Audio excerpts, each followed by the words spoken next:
你有冇諗過一個問題？一張紙點解燒咗之後下面會收到嘅呢？更奇怪嘅係，明明燒完只係灰嚟嘅啫，但係成個華人世界幾百年甚至乎更耐，都仲係有人燒金銀衣紙、燒冥錢、燒紙衫、燒紙屋。如果呢樣嘢係完全冇邏輯嘅話，咁點解佢唔一早消失呢？反而仲越做越完整，好似真係有一套陰間物流系統咁樣啊！嗱，由歷史角度睇咧，燒金銀衣紙咧唔係一開始就突然之間發明出嚟嘅，佢背後其實係中國人一路以嚟對死後嘅世界同祖先仍然需要被照顧呢一個概念慢慢演變出嚟嘅。而由信仰角度睇，燒紙唔係單純燒咗佢，而係透過火將陽間嘅嘢燒到去另一種形態，送到去另一個世界。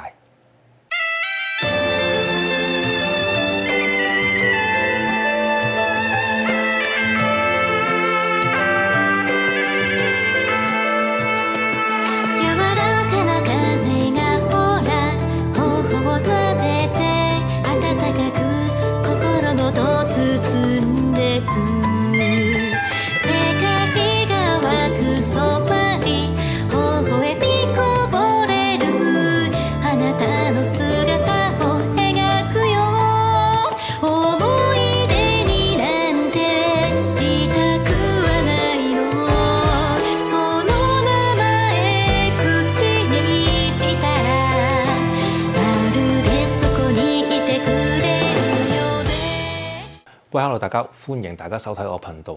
有好多人咧一聽到燒衣紙就以為古人一開始咧就係會燒紙啦，其實唔係嘅，未必係咁嘅。嗱，有研究顯示咧，漢代墓葬入邊咧錢幣咧本身就已經係好重要嘅陪葬品，亦即係話古人一早就有一種觀念，人死咗之後唔係乜都唔使用嘅，係要用嘅。佢去到另一個世界咧，仍然可能係需要資源或者物資，而同一時期，中國對死後世界嘅想像就越嚟越清楚啦。除咗早期講嘅黃泉之外啦，漢代之後咧仲出現咗地下世界，例如泰山長呢個生死簿籍之類啦。去到3至4世紀，更加已經有地下王國會審判亡者呢一類嘅講法，即係話件事最早唔一定係燒紙先嘅，而係先有一個核心嘅觀念。嗱，人死咗咧，唔代表係完全斷咗線嘅，唔係 offline 嘅。後人仲要供養，仲要記住，仲要同佢維持一種關係。嗱，其實咧喺哥倫比亞大學咧整理中國宗教材料嘅時候咧，都講到嘅所謂祖先祭祀，唔單止係抽象嘅信仰，喺好多中國人觀念入面，祖先某程度上仍然活喺後代之中，而孝道亦延伸到死後嘅供奉同埋呢個供養。嗱，去到後面啦，實物陪葬咧實在太貴啦！如果你下下都買條金鏈，買好多金鏈，咁其實好多人都買唔到啊，係咪先？買條金鏈跟住化咗佢，最撈尾益咗邊個？係咪？咁你唔通下下真係搭間屋出嚟燒咗佢咩？或者幾箱錢、幾車錢咁嘅咩？唔係有錢人真係頂唔順噶嘛。於是歷史上就慢慢出現咗用替代品去代表真正物資嘅做法。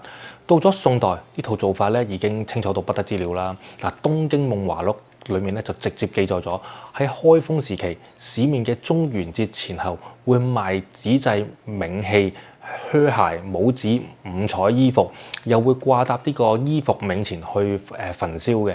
而喺9月下旬咧，市面亦都會買啲冥衣啊、靴鞋啊、直帽啊或者衣緞，準備呢個10月初1嘅燒獻，即係話。最初到宋代，我哋其實已經見到相當成熟嘅衣紙加冥錢呢一個系統㗎啦。所以咧，衣紙呢個概念咧，唔係香港人近期亂作出嚟，或者係近代亂作出嚟，唔係嘅。佢背後咧真係一條歷史線嘅，唔單止有錢，仲有衫。因為咧喺呢個傳統觀念入面咧，亡者去到另外一邊咧，唔單止要用錢嘅，仲要有衫着、有物資用，尤其是去到呢個寒衣節呢一類嘅習俗啦，更加咧就明顯帶出咗送衫俾亡者過冬嘅呢一個意味。喺哈佛神學院嗰一篇文章咧，亦都有提到寒衣節本身就係早冬時節送呢個紙錢俾亡者用嘅。而宋代文獻亦都有見過紙衣焚獻。嗱，咁再落去下一層啦，咁點解又會分呢個金紙或者銀紙咧？嗱，唔同地方自然有唔同嘅做法啦。但係有一條好常見亦都好有民族資料支持嘅大方向就係、金紙多數偏向祭神，銀紙多數偏向祭祖先亡靈。嗱，喺新北市客家文化典藏資料庫入邊就直接寫到明，貼金箔嘅就叫做金紙啦，拜神先至用嘅；貼銀箔嘅就叫銀紙咧，係拜祖先用嘅。而喺香港歷史博物館亦都有講過，紙紮用品喺香港傳統嘅民族入面，本身就係人同神靈溝通嘅媒介，並且長期用於節慶、宗教同埋呢個喪葬儀式。講到呢一度，歷史部分其實就已經好清楚啦。燒金銀衣紙唔係無中生有嘅，而係由陪葬供養亡者死後世界嘅想像，紙製替代品慢慢發展出嚟嘅。但係大家最想知嘅通常都唔係淨係佢點解會出現啦，而係點解燒咗之後真係會覺得下面會收到呢？嗱，其實咧，呢度要入翻呢個傳統信仰內部嘅邏輯啊！嗱，喺中國宗教世界入邊啦，另一個世界咧，往往唔係一片混沌嘅，而係好有秩序，甚至乎好似官府咁樣。嗱，哥倫比亞大學咧嗰份教材咧有一句好關鍵，中國宗教有一個好明顯嘅傾向，就係將神明理解成政府官員，甚至講到神廟儀式祈禱嘅程序都帶有官僚系統嘅味道。佢仲提到通往另一個世界嘅文書祈禱有陣時就係藉由火去傳遞嘅。嗱，你可以將佢理解成乜嘢咧？嗱，唔係我話真係有陰間有局啦，唔係嘅，唔好陣間下面寄封信上嚟投訴我。但係咧，喺傳統信仰邏輯入面咧，另一個世界咧係有對象、有秩序、有程序。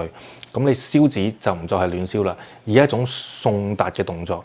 嗱，你有祭祀對象、有香火、有土祠、有儀式，甚至有疏文，成件事咧就好似由陽間將某一啲資源經火去轉交咗俾另外一邊。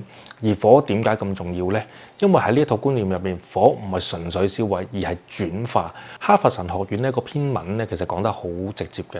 嗱，清明時燒紙錢，火會將紙變成煙同埋灰，而呢個過程裡面，正正被視為將錢傳送到陰間嘅方式。嗱，即係話燒完唔係冇咗，而係由我哋呢一邊睇啦就變咗灰，但係由信仰角度睇咧就已經轉化成另一種形式送咗過去啦。咁我再講白少少，成件事背後其實有兩條線同時存在嘅。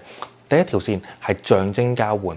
嗱，我喺陽間用紙去做錢啦、衫啦、屋啦、車啦，代表我對亡者仍然有一個照應。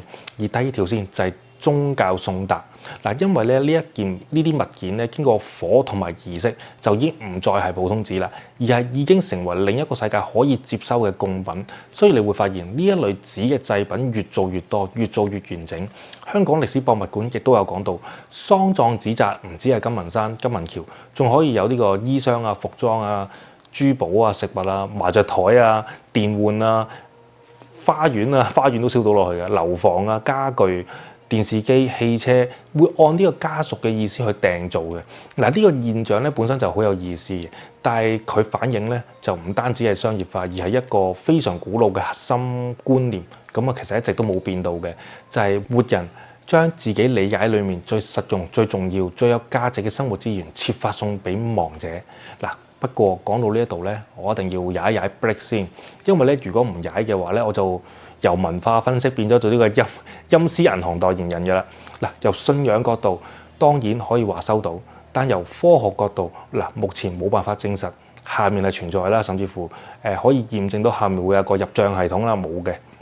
所以咧最穩陣嘅講法咧，其實應該係燒金銀衣紙咧喺傳統信仰入面咧係一套有完整邏輯嘅送達儀式。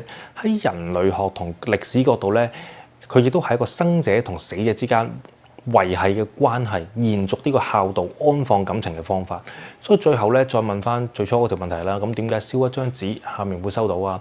答案其實唔係迷信就可以打發到嘅，因為咧喺呢個中國傳統世界觀入面咧，死亡從來唔係完全斷線。紙錢亦都唔止係紙，佢係替代品；火亦都唔止係破壞，佢係一個傳遞。而儀式亦都唔止係一個表演，佢係將人對亡者嘅掛念、供養同埋秩序感正式送到去另一個世界。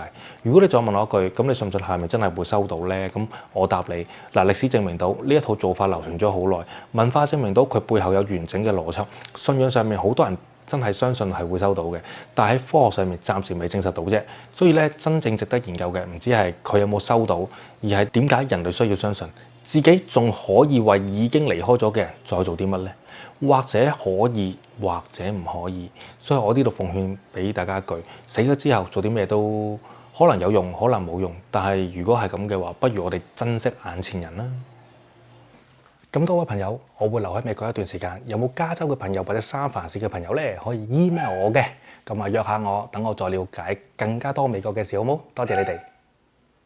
頻道嘅觀眾朋友，小弟誠意邀請散落世界各地嘅你，只要如果你中意玄學或者法科，或者對各種靈異故事特別有興趣嘅話，我都好歡迎你哋加入我嘅 WhatsApp 群組，一齊分享自己嘅親身經歷同埋感受，亦都可以俾我啦收集更加多靈異或者神棍嘅故事，等我可以分享上 YouTube 俾唔同嘅朋友知道啦。咁我哋個連結咧就已經喺影片簡介嗰度啦，等緊你哋啊！